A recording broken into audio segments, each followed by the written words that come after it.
예수님의 제자들과 함께 저녁 잡수실 때에 떡과 포도주를 이렇게 내놓으시면서 이건 내 살이다, 이건 내 피다, 그러면서 성만찬을 하셨습니다.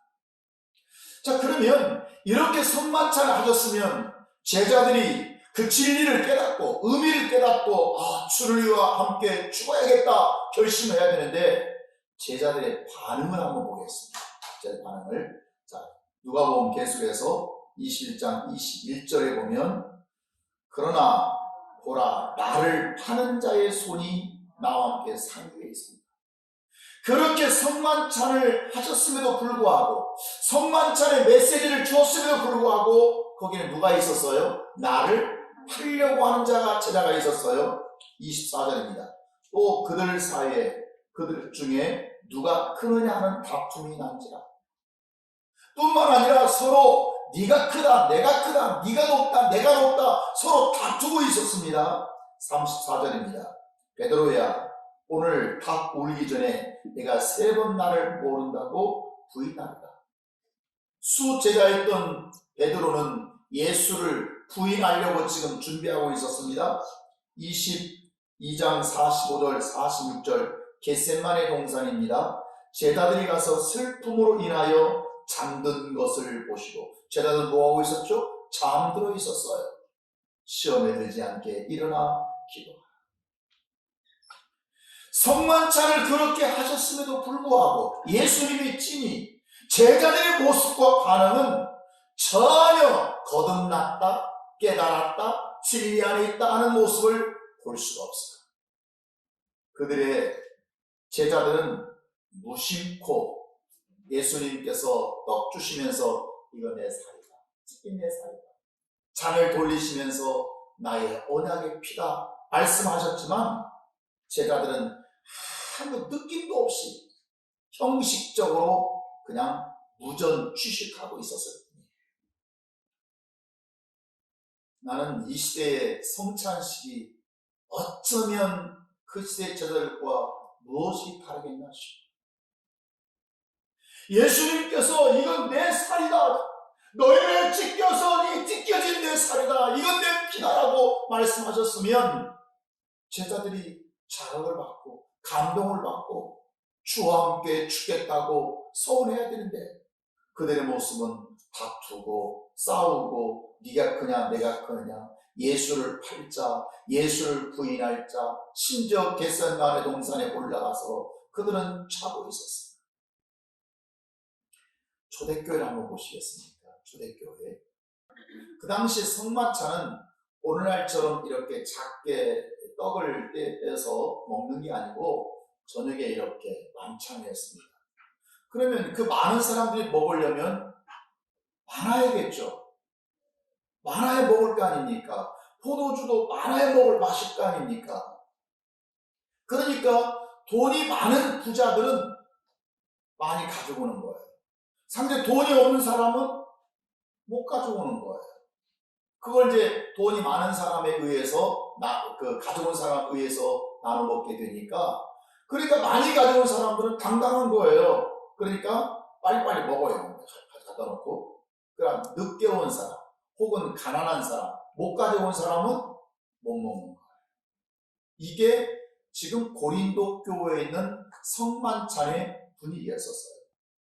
그러니까 결국 그것이 하나님의 거룩성을 훼손해버리고 뿐만 아니라 빈궁한 자, 지금 가난해서 자기는 먹을 것을 성만찬에 필요한 것들을 가지고 오지 못했어요. 이 사람들은 지금 부끄러운 거예요. 심지어 어떤 사람은 성만찬에 참여할 수도 없는 사람이 있었다. 이게 초대교회, 특별히 고린도 교회의 모습이었던 거죠. 성만찬의 본질, 예수님께서 성만찬을 하라, 너희도 그렇게 가서 하라, 나를 기념하러 하셨던 것은 거기에는 깊은 주님의 사랑도 있었고요, 형제 사랑도 있었고요, 주와 함께 죽겠다고 하는 결심과 소원도 있는 것이고요. 그런데 그런 본질적 의미는 다 사라져버리고 그저 형식만 남아있고 껍데기만 남아있고 그 껍데기도 빈부의 격차 때문에 무시당하고 불쌍여김을 당하는 사람이 있더란 말이죠. 여러분, 칼빈이 종교개혁을 일으켰을 때 칼빈은 초대교회 전통을 따라서 그 당시에 일주일에 한 번씩 성찬식을 했습니다. 그런데 시간이 점점 흘러갈수록 변질되니까 그 변질은 점점 의식이 사라지는 거예요. 그 의미가 사라지는 거예요. 소중함이 사라지는 거예요. 매일 습관처럼 매주처럼 반복되니까 점점 의미가 사라져서 나중에는 이제 1년에 2번씩도 하고 1년에 3번씩도 하고 이렇게 사라지게 되는 거죠. 우리가 성찬식을 할 때 이 성찬식 하는 분위기도 우리가 그리스도의 십자가의 죽으심이라고 하는 장례 아닙니까? 그 죽으심에 집중되다 보니까 이 성찬식이 영적인 잔치집 같은 분위기보다는 마치 장례식집 같은 분위기, 이런 분위기, 죄의식에 대한 무거운 그 분위기, 또 찬양도 약간 좀 저음과 어둠의 곡조의 그런 찬양들이 이루어지다 보니까 뭔가 이 성찬식 분위기가 우리 좀 활기차고 좀 신나고 내 영혼이 산다고 하는 이런 감격과 기쁨보다는 어떤 분위기에 억압당하는 그런 느낌을 우리가 지워버릴 수 없게 되는 거죠.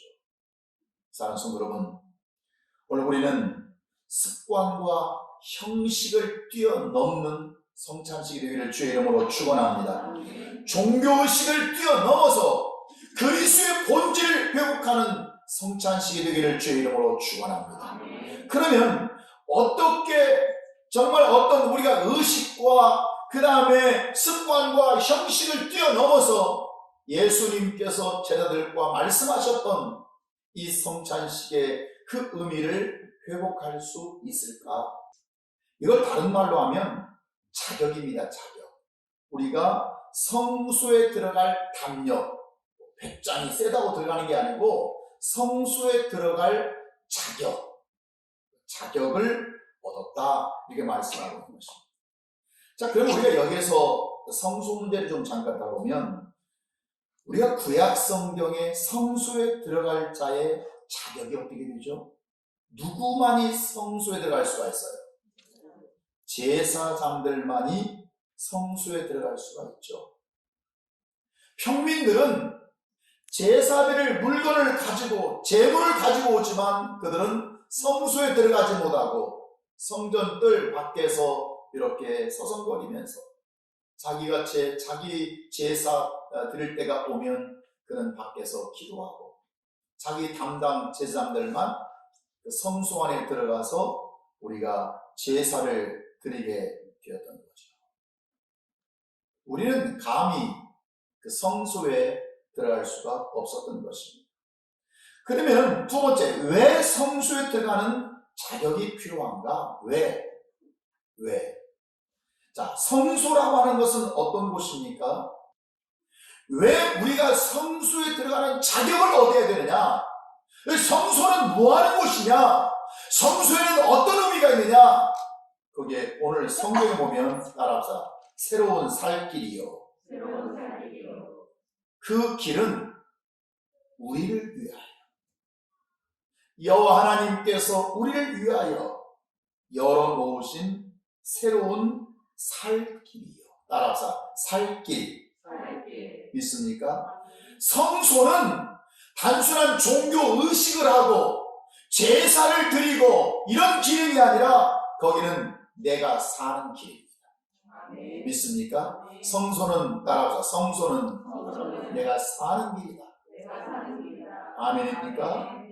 여러분, 우리가 교회를 다닌다고 하는 것은 종교적 관습 때문에 가는 것이 아니라 내가 사는 길입니다. 내 가정이 사는 길입니다. 내 인생의 길이 열리는 것입니다. 그래서 20절에서 그 길은, 그랬어요. 그 길. 여러분, 더 왜라는 게 뭐예요? 우리는 그 길은 내가 사는 길이에요. 내 가정이 사는 길이요, 내 자녀들의 길이 열려서 사는 길이요, 민족이 사는 길이요, 세계가 사는 길이 바로 성소이기 때문에 그렇습니다. 내가 교회 다닌다고 하는 것은 단순하게 종교적 관습 때문에 나는 어렸을 때부터 모태신앙으로 교회 다녔어. 나 교회 다니니까 좋더라고. 교회 다니니까 좋은 말씀이 있더라고. 그래서 다니는 것이 아니라 교회에 다닌다고 하는 것은 내가 성소에 들어간다고 하는 것은 따라서 내가 살 길이요. 믿습니까? 우리 옆에 계신 분들에게 내가 사는 길. 이게 어딥니까? 성소이기 때문에. 여러분, 전도는 우리가 생명길을 보여줘야, 내가 사는 것을 보여줘야 전도가 됩니다. 전도는 전도지가 아닙니다. 전도 쪽지가 아닙니다. 전도의 말자름이 아닙니다. 전도는 어떻게 되냐면 내가 그 성소에서 사는 길을 보여주면 됩니다. 저 사람 지난번 망했는데 살았네. 저 사람 지난번에 우울증 때문에 코가 석자가 돼가지고 참 저 사람 표정이 그랬는데 저 내 친구였는데 그런데 저 사람 보니까 요즘 왜 이렇게 얼굴이 밝아졌어? 왜 이렇게 저 사람은 신바람이 났어? 뭐 때문에 저렇게 살아있는 거야? 저 사람이 성소에 갔다고? 성소에서 그랬다고? 여러분, 이것이 전도입니다. 진정한 전도는 내가 사는 것을 보여주는 것입니다. 아멘. 믿습니까? 예수 믿는 증거는 내가 생명을 갖고 살 길이 있음을 보여줄 때 그 속에서 하나님의 역사가 나타날 줄 믿습니다. 그게 성소입니다. 그러면 어떻게 성소에 들어갈 자격을 얻게 되는가? 19절 보면 그러므로 형제들아 우리가 누구의 피를 힘입어? 할렐루야. 예수의 피를 힘입어 성소에 들어갈 담력을 얻었나니. 예수의 피를 힘입어서 성소에 들어갈 자격을 얻고 확신을 가졌다는 것이에요. 누구의 피로? 그저 문만 열면 교회 가지, 이건 종교인들의 태도입니다. 진짜 살 길이 있는 성소는 바로 예수의 피로만 들어갈 수가 있습니다. 예수의 피가 없이 내 힘, 내 능력으로 들어갈 수 있는 것은 육적인 교회입니다. 내가 헌금 좀 다니면, 헌금 좀 드리면 내가 다니는 거지 내가 좀 열심히 있으면 좀 다니는 거지. 그것은 육체의 교회는 다 가능해요. 육체의 교회는 다 문이 열려 있어요. 그러나 내가 살 길, 내 영혼이 살 길인 성소에 들어가는 길은 그런 육체의 힘, 권력, 스펙, 용기 이런 것으로 들어가는 길이 아닙니다. 오직 예수의 피를 힘입어서 예수의 피를 힘입어야만 갈 수가 있는 곳이죠. 아멘. 오늘날 교회가 예수의 피 없이 다닐 수 있는 것이 문제입니다. 그렇게 교회를 왔다고 할지라도 그 속에서 예수의 피가 흘러서 내 심령을 거듭나게 하고 내 심령을 새롭게 해서 내 영혼이 살아야 되는 것이냐 말이죠. 그러면 예수의 피를 힘입을 때 나타나는 세 가지 현상이 있습니다. 그 첫 번째 현상이 관계입니다. 관계. 원래는 예수의 피를 힘입기 전에는 하나님과 우리 사이에 죄로 인해서 굉장히 불편한 관계였었습니다. 아주 불편한 관계. 하나님과 우리 사이에는 굉장히 슬픈 관계였고 고통의 관계였습니다. 하나님을 떠난, 하나님의 통치를 떠난 그 인생의 삶에 늘 기근이 있고 흉년이 있을 수밖에 없지 않습니까? 하나님과 우리 사이에는 늘 불화가 있었어요. 그런데 예수의 피를 힘입었더니 첫 번째 회복의 관계로 전환시켜 주신 거예요. 여러분, 예수의 피를 힘입을 때만이 그 관계를 개선할 수 있습니다. 두 번째, 예수의 피를 힘입었을 때 오는 두 번째 역사는 방향입니다. 방향성입니다. 사망의 길에서 생명의 길로 인도함받는 것입니다. 나는 예수의 피를 힘입기 전에는 사망이라고 하는 음침한 골짜기에서, 죽음이라고 하는 음침한 골짜기에서 내 인생을 기다려야 했습니다. 그런데 예수의 피가 나의 인생의 방향을 전환시켜 주었습니다. 사망에서 생명의 길로, 저주에서 축복의 길로. 믿습니까?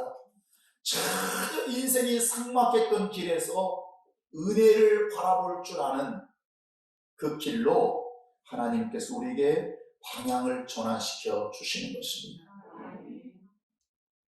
나는 길이요 진리요 생명이니 말씀하셨던 주님, 여러분의 인생 속에 지금 내가 걷고 있는, 하루도 내가 살아가는 이 길이 축복의 길이 아니다, 은혜의 길이 아니다 라고 느껴지신다면 방향 전환이 필요합니다. 어떻게 해요? 그리스도의 피를 통해서 가능한 줄 믿습니다. 내 직장에 이 길은 아닌 것 같다. 여러분, 내가 이 직장 속에서 복음도 전할 수도 없고 뭔가 그리스도의 통치의 영역이 아니다 라고 싶으면 방향 전환이 필요한 때입니다. 그 방향 전환은 예수 그리스도의 피를 힘입었을 때 주님께서 우리의 길을 열어주실 줄 믿습니다. 세 번째, 예수의 피를 힘입었을 때 나타나는 역사는 새 생명입니다. 다른 말하면 신분의 변화가 나타납니다. 이스라엘 백성들이 6월절 어린 양의 피를 경험하고 출애굽에서 나왔더니 그들에게는 새로운 생명이 주어져 있었고 변화된 신분이 주어져 있었고 그 변화된 신분 속에서 그들에게는 여러 가지 일에 있어서 자유를 만끽하고 살았던 거죠. 할렐루야. 이게 예수의 피입니다. 예수의 피의 능력인 줄 믿습니다. 노예에서 자유인의 축복이 되는 과정 속에는 6월절 어린 양의 피가 있었던 것입니다. 과거에 구속받은 내 인생, 과거에 묶임에 살았던 내 인생 속에서 여러분 해방되어 자유가 되는 그 축복 속에는 6월절 어린 양의 피가 반드시 있어서 그리스도는 거기에서 얻는 생명이라고 하는 것을 잊지 않기를 주 이름으로 축원합니다. 교회의 성소는 단순하게 종교인들의 모임이 아닙니다. 같은 취미를 가진 그런 사람들의 코이노니아가 아닙니다. 교회는 예수의 피가 있는, 저도 그 성소에서 우리가 살 길, 생명이 있는, 축복이 있는 내가 사는 길이 바로 교회라고 하는 것을 잊지 않기를 주 이름으로 축원합니다. 성만찬할 때 이 성만찬의 그리스도의 보혈이 우리가 성소, 내가 살 길, 우리를 위해서 길을 열어놓으신 그 살 길을 향하여 걸어 들어가는 담대한 축복의 시간이 되기를 주 이름으로 축원합니다. 기도하겠습니다.